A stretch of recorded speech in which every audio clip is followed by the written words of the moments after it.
Hey guys welcome to S P tutorials. आपल्याला माहिती आहे गव्हर्नमेंटने बीच कोर्स म्हणजे सेतू अभ्यासक्रम असा 45 डेजचा कोर्स अनाऊन्स केलेला आहे.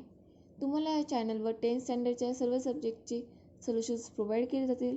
For more information subscribe my channel and also don't forget to hit bell icon for the latest updates.